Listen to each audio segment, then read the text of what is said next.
السلام عليكم ورحمة الله وبركاته. ازيكم يا حبايبي؟ عاملين ايه؟ يا رب تكونوا بخير. رجعت لكم فيديو جديد وفيديونا عن مشتريات في جهازي. قبل ما نبدأ الفيديو ما تنسوش تشتركوا في القناة وتفعلوا زر الجرس. يلا بس طبعا انا اشتريت شوية حاجات النهاردة، فحبيت ان انا افرجكم عليها واوريكم الحاجات اللي انا اشتريتها ايه. بسم الله الرحمن الرحيم. اول حاجة انا جبت البتاعة دي، جبتها دي بتاعة التلج. بصوا اهي دي شكلها هي. بسم الله الرحمن الرحيم. تتفتح كده، يا غطاء سيليكون ماشي او بلاستيك، هي لا مش سيليكون، هي بلاستيك. تمام، بس القواعد بتاعتها من هنا دي سيليكون. طبعا بتحط فيها التلج او مثلا بتاع عصير الليمون، الحاجات دي بتعملها مكعبات وبتغطيها بالغطا، بتغطيها بالغطا كده وتحطها في الفريزر بتاعك. دي فاتحة، ممكن تصب من هنا، مفيش مشكلة خالص، وتقفلي كده.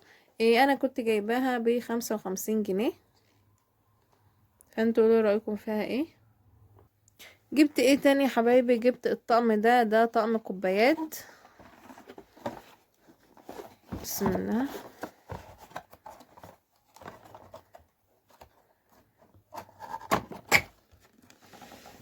ده طقم كوبايات مية. طبعا هو عجبني عشان خاطر ايه، عندي اللي هو الشفشق، شفشق المية الازاز شبه الكوبايات كده بالظبط. فاول ما شفتهم قلت لا انا هجيبهم ويبقوا طقم مع بعض، وغير الطقم التاني اللي انا جايباه. فزي ما انتم شايفين اهو جبت منهم، ادي دول 3 وجبت كمان 3. كان ال3 منهم عاملين 25 جنيه. ده كمان ايه بعد الخصم، يعني 25 جنيه بعد الخصم. ادي ال3 التانيين اهون. فجبتهم كده يبقوا ايه 6 مع بعض مع الايه الشفشق. لو ترجعوا للفيديوهات بتاعه اللي ورا هتلاقوا ان في شفشق كده انا جايبه له طقم كوبايات لمونارك زي دول بالظبط. بس طبعا الطقم التاني انا كنت جايبه طقم كوبايات ب150 جنيه الستة لوحده. تمام، فلما شفت دول ولقيتهم برضو نفس يعني ما شاء الله الازاز بتاعهم حلو وما شاء الله ازاز نقي، يعني مش اللي هو مشبر ولا حاجه، لا. فعجبوني وجبتهم. يعني دول عاملين الطقم ده عامل 50 جنيه. الطقم ده كده الست عاملين 50 جنيه. التاني اللي انا كنت جايباه من المونارك كان عامل 150 جنيه الست. تمام، قولوا رأيكم فيهم ايه. بصوا يا حبايبي، هو 380 مللي الكوباية، 380 مللي. ده اسمها وده الاسم بتاعها اهو، عشان لو حد عايز يجيب زيها. جبت ايه كمان يا حبايبي؟ جبت العجان ده عجان يدوي. مش اللي هو العجان يعني ده اللي بصوا، لو انت مثلا هتعملي كيكة، هتعملي كب كيك، هتعملي اي حاجة هتعمليها مثلا في الهاند بلندر وكده، فانت ممكن تعمليها هنا. بسم الله. هنا كده. تمام، هتحطي بقى مكوناتك وكده، تقفلي بالغطا اهو. ممكن تستخدميه برضو حاجات تانية. بصوا تقفلوا بالغطا كده، تفتحوا من هنا كده وتشتغلوا هنا بالمضرب اليدوي بالمضرب الكهربائي ايا يكن ايه. وما حاجة ايه، اهم حاجة ان مفيش حاجة ايه هتطرطش بره، يعني هتطلع بره. لا، هتحافظي على المطبخ بتاعك.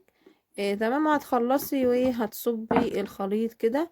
عايزة اقولك ان برضو هو ايه من جوه كده مرقم اهو، معياري اهو، من جوه في معيارات من جوه، من نص وواحد، واحد ونص، اتنين، اتنين ونص، لحد 3. تمام.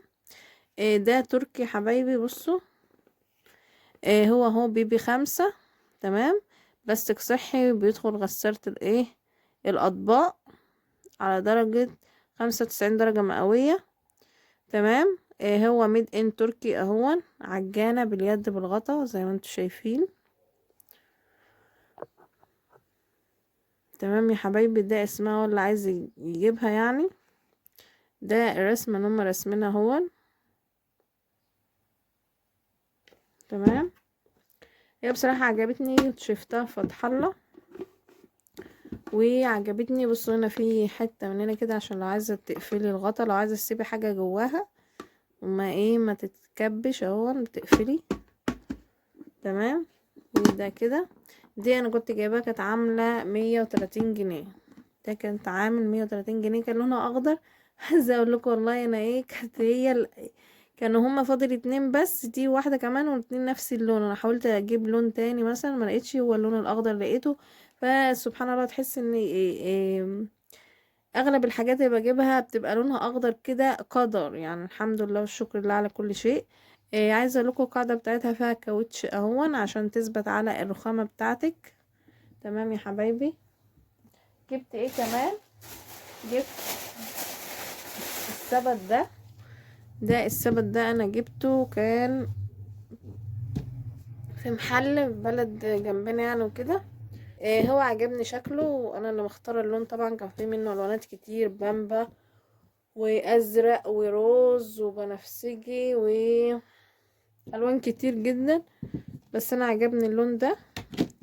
قلت ان انا ممكن بصوا ان انا احط مثلا فيه اكياس مكرونه، اكياس رز، اي حاجه، بصل، بطاطس، اي حاجه، اي حاجه ممكن احطها فيها، واقوم مغطياه بالغطا كده.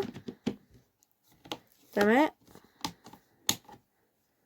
وليه ايدين كده من هنا، تشيلي من هنا ومن هنا. تمام. هو بلاستيك اهون.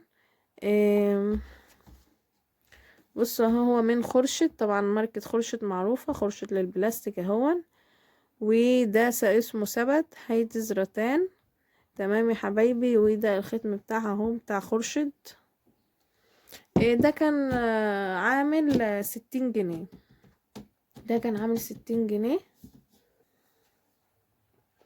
جبت ايه كمان يا حبايبي؟ جبت الطابلو ده طابلو اهون. بصوا بتعلق من هنا كده. هو قل هو الله احد، سورة الاخلاص. تمام.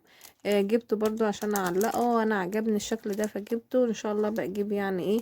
انتوا برضو قولولي، هي العروسة بتجيب كام طابلو في الشقة، او بتختار الطابلوات على اساس ايه؟ لان انا مش عارفة بصراحة، فانتوا قولولي.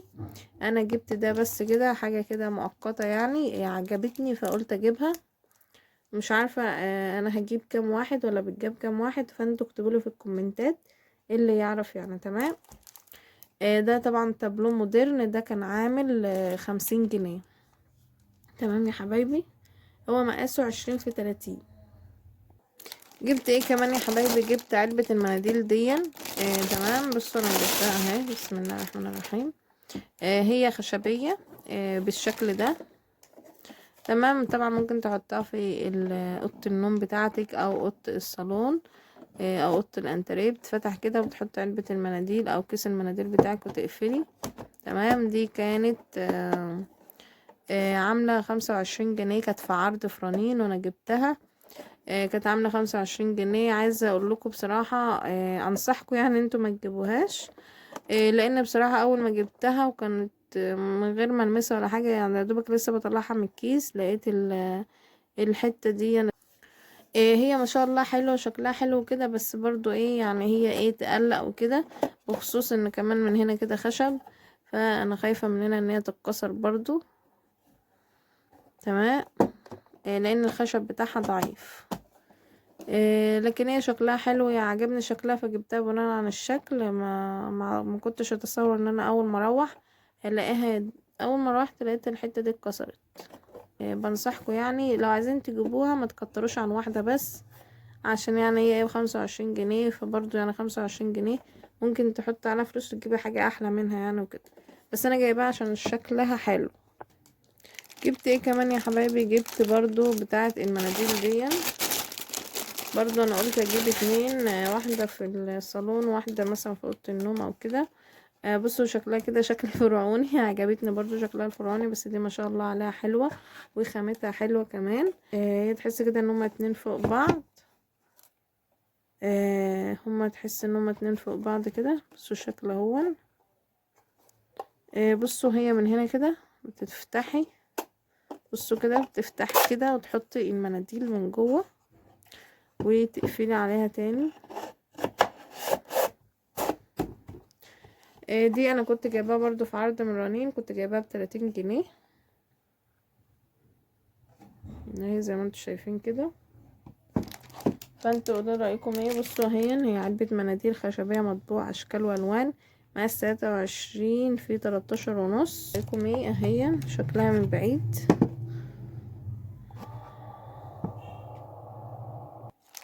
جبت ايه تاني يا حبايبي؟ جبت النجوم دي. النجوم دي انا جبتها عشان تتلزق على الحيطه، طبعا بتعمل شكل زي شكل فسفوري كده. بصوا طبعا هو جاي معاها ده لزق على ما اعتقد يعني.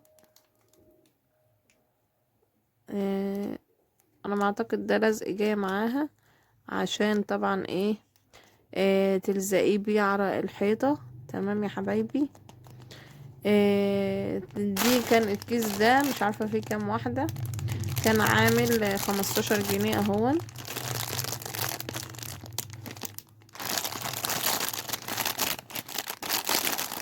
ده عشان تلزقي بيه الايه النجوم على الحيطه كده، بتعمل زي ايه اشكال مضيئه كده، بتعمل اضاءه كده على الحيطه والنور مطفي، والنجوم ايه مضيئه. دي كانت ب15 جنيه.